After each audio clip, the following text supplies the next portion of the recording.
Interesting choice on the cards.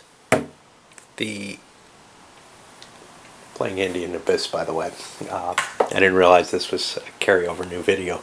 The government didn't want to do the high mountain battalion, so they did a pass because they really want the Blackhawks and they don't want the FARC killing the Blackhawks. So, great. That puts it on the AUC. Guess what? They don't see a point to taking this turn because they get the second action on the Blackhawks too. Now, granted, it means that next turn they don't get anything, but they get their free gain here. We push these forward. Everybody's eligible, but we know who's going to be able to pick these suckers. Betancourt. So this is going to be a FARC first option, which means they can do something with passive. They can change passives to active opposition, but there aren't any passives open. It's going to prevent people, though, from being able to move the opposition counters easily. But they're probably not going to use the option. On the other side, if they don't use it, someone else could do this and move things towards active support. So they may want to take that op only with no special ability to prevent the event from playing out. We'll see how that all works. Anyway, this time I think the government's going to act. And the government does grab those Blackhawks. They're now in the capabilities chart. And the AUC, now, you're allowed to make negotiations in this. You're allowed to transfer wealth. The government paid $2, and I forgot to hand it to the AUC. To the AUC, in order to help support... I think I'll make it $3 all told. In order to help support an attack operation followed by an ambush, or with an ambush in it, the attack's going to be hitting the FARC areas, which they kind of had to do anyway. But they said, hey, I'll pick this one off too, and this cartel unit if you help fund me. The government's awash in cash right now. They're willing to do this and cut some extra cash just to get the additional attacks in because they think overall it's for the best. So for these attacks, well, we get to pick where our ambush is going to be, and we're going to take it against these guys because they are, I don't know, the easiest or the hardest for the government to deal with. Everything else has some open stuff.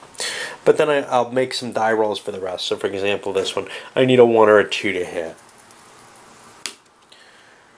And I didn't quite get it. Oh well. Anyway, I'll roll the rest of them and come back when we see what the next action is. So the next card is this Drogas la Rebeja, which is really important for the cartel to play. They're going to get a bunch of resources and a couple of bases, so that's pretty enticing for them. The FARC still decided they didn't want to risk taking a special activity. They're in the winning position, so instead of allowing maybe the cartels to play this card, they took the option to say no to the event. They didn't want to play the opposite side of the event. That didn't help them.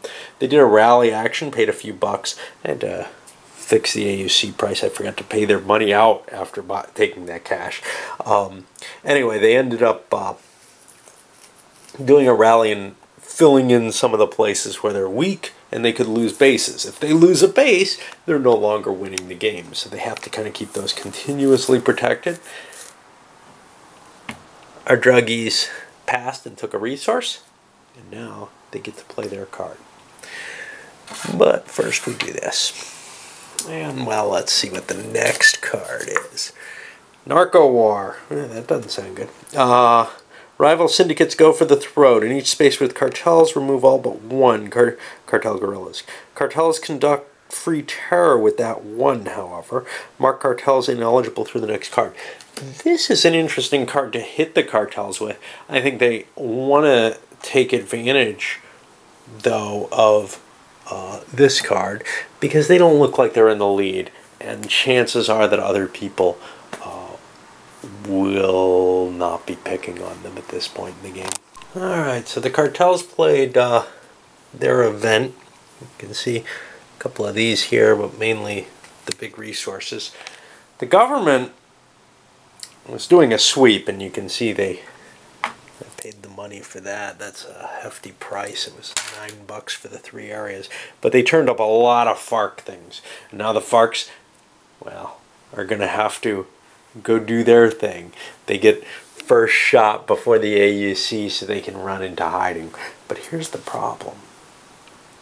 They also did an airstrike on this space and cut it so that there's a base vulnerable. So when they do their rally, they're also going to have to rally here and put additional pieces down. Okay, so, and they may want to, well, they don't have an extra base, so they won't be doing that. There was a thought the government was going to play an eradicate operation in Ecuador. The cartels said, do that, and, well, I'll have to spend my efforts not so much against the FARC, but to building up my presence. I'm willing to work against them, but if we're going to start fighting amongst ourselves, well, I got to defend myself. I can't do much to hurt you, but I'm not going to let you just shoot my stuff without trying to rebuild it. So he was talked out of that, and the AUC said, hey, kill this, I want that. It's like, okay, fine. But now we're in kind of this tricky position. Anyway, these sweep aside. This goes here. We got this narco war opening up, which I doubt that anybody's interested in. The FARC have something far more important to do. And the next one's a general offensive. And I sure hope I have a propaganda card in the top deck. I was afraid I had 2 the way I shuffled, so, like, because I lost track of one. General offensive. In each space possible, choose and execute either a free sweep without movement, or assault, if government, or free attack or terror if an insurgent. Ooh. Now that's kind of troublesome. See, if I don't take this action and hold off to take this offensive, I'm going to be vulnerable to an AUC, to the AUC attack here, and maybe in some other places, but this is the one I'm mainly worried about.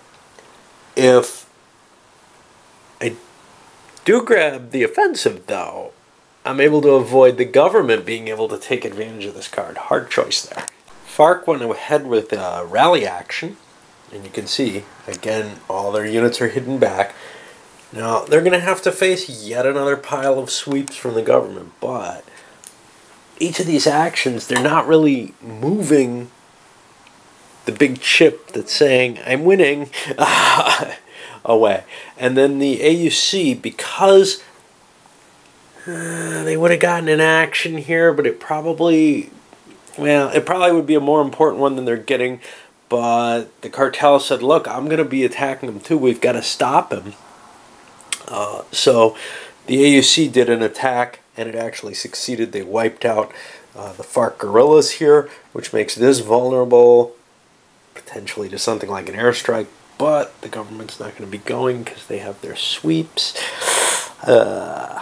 Anyway, the slide, this becomes available, and we'll be seeing those going in play.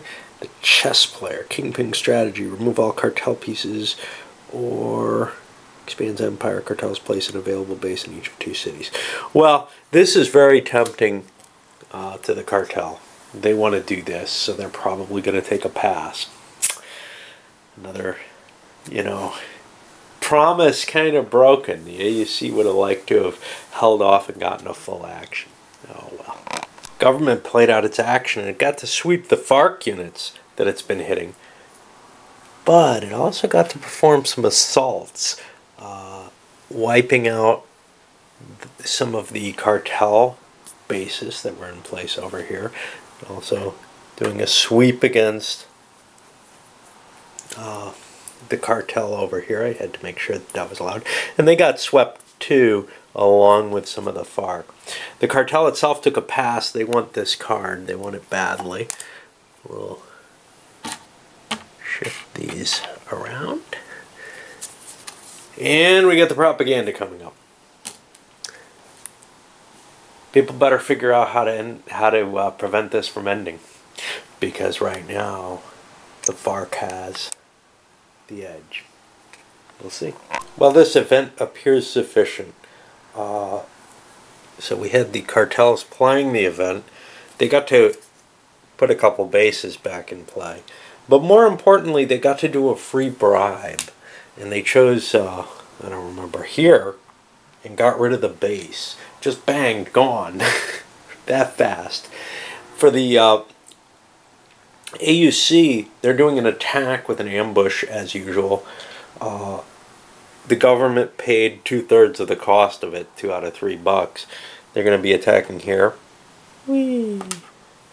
And this is their automatic.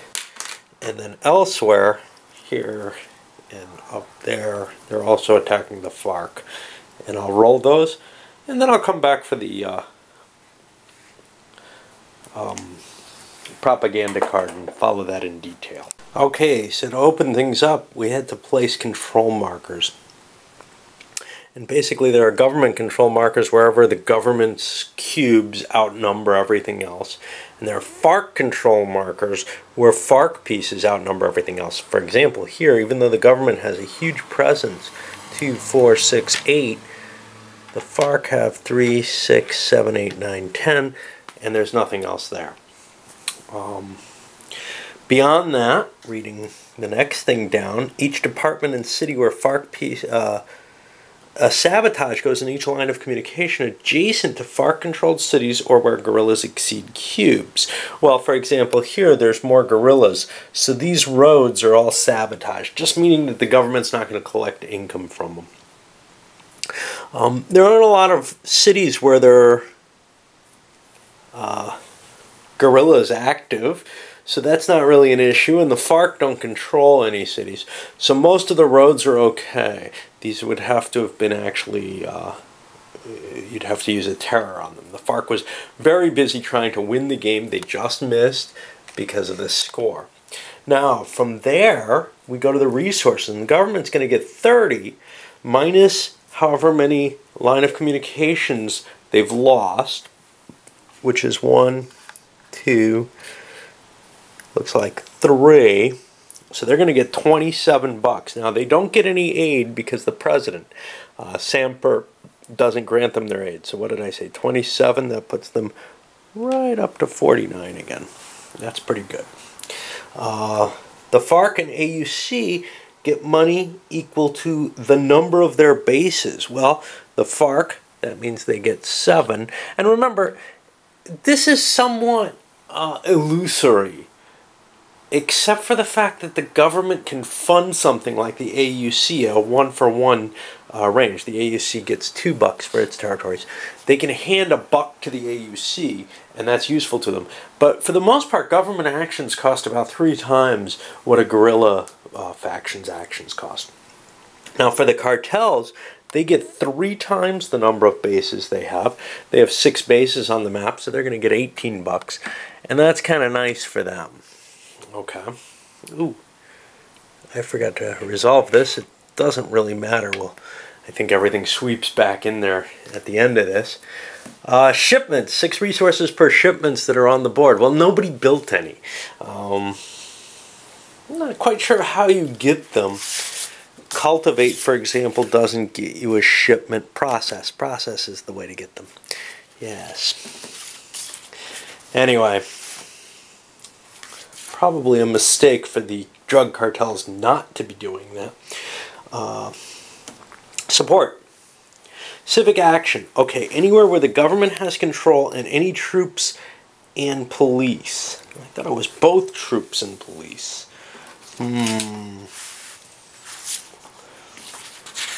This may read differently over here, because that's how I remember it, but it might be wrong. I might be wrong. To build support in government-controlled cities or departments that have both troops and police. That seems pretty specific to me. I'm going to go with the rules instead. So, let's look for places that are government-controlled. Those mainly appear to be things that I'm good in already. This should have a government control in it. I didn't slap that down. Oh, maybe it shouldn't. 1, 2, 3, 4. 1, 2, 3. Yeah. It should have a government control. Alright.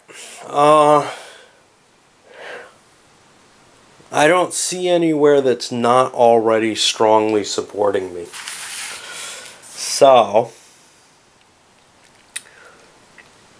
I'm not going to be able to do civic actions, it looks like. Agitation in spaces with FARC control. Every resource spent removes a terror, or once they're gone, moves things towards active opposition. Well, FARC control is all lying in places that have active opposition. So we're not moving the border anywhere here. Election, if total support is 60 or less, El Presidente moves up a box. Well, total support hasn't budged. So we moved that. Now we had some movement. Why? Oh, it did budge and it budged back. Alright. Elite backing. AUC can rally for free in one space with no opposition, nor government control, nor FARC control.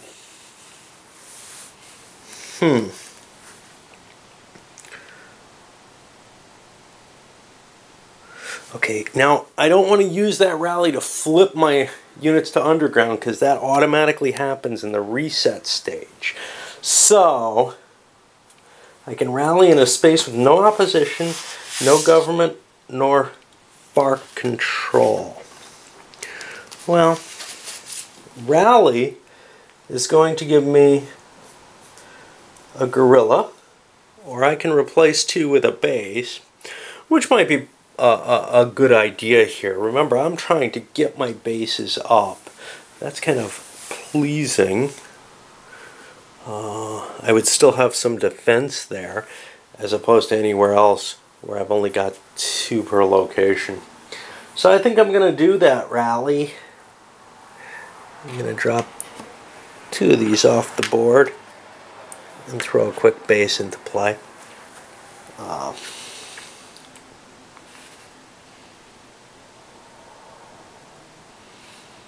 Okay. And now we keep going.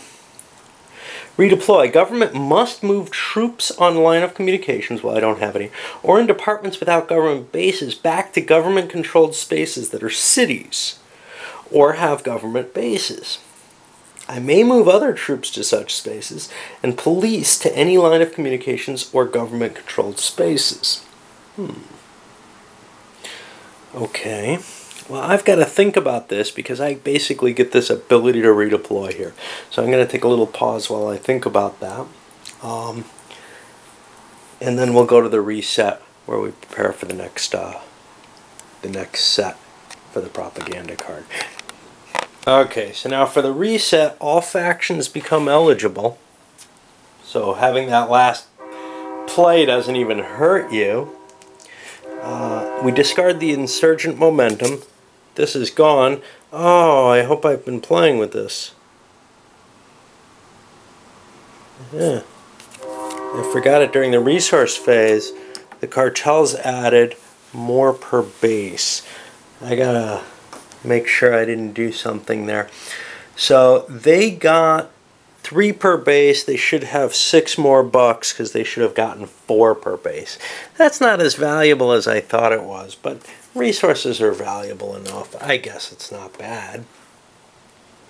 I thought it was going to be from 1 to 4 or 2 to 4. It doesn't end up that way. Remove terror, sabotage, and control. So all these markers that we placed down, you know, just to figure out what the situation was. these all go away, and I'll get rid of them when I'm offline. All guerrillas go underground. Everybody's going to flip over. And then we start with a new set of cards, and I'll pull this propaganda out so we know that we've got two. That's moved over here essentially, but now we have a new one and a new second one. And we'll put markers on those. Let's talk about them very shortly. DEA agents.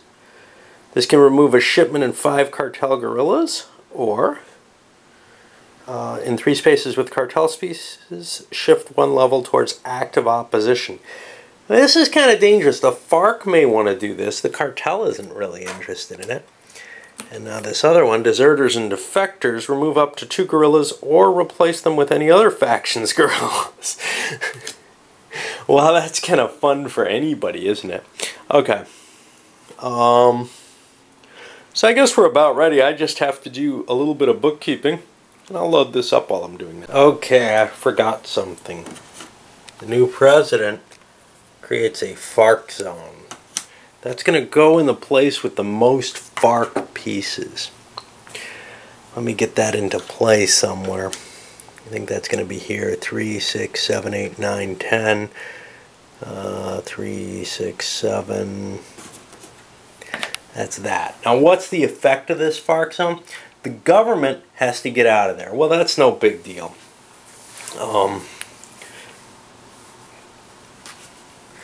Judge control at the moment the FARC zone is placed.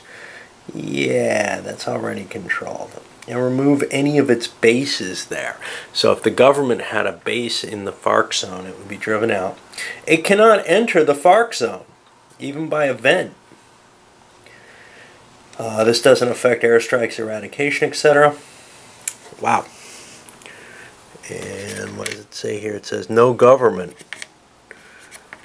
We'll put it that way to help remind me. Nah, I think that's more impressive. Well, since I had to do this anyway, a little bit of thought about it after this first little section here. Made it through up to the first propaganda card. Really close, you know. I mean, it was really close to the game ending in a FARC victory. Largely because of the government's own fault. It kind of allowed the FARC to get into this position where it was right up here. And, you know, with a couple more, we're in a situation where we're going to be there again. There's a couple more bases. And now we have this added advantage here. Nobody can screw with Choco. Hey, I got the Choco Wars. Let's play it out tactically. So I'm kind of worried that they're still going to be kind of the bad boy, the big bunny of this game for this next propaganda round at least.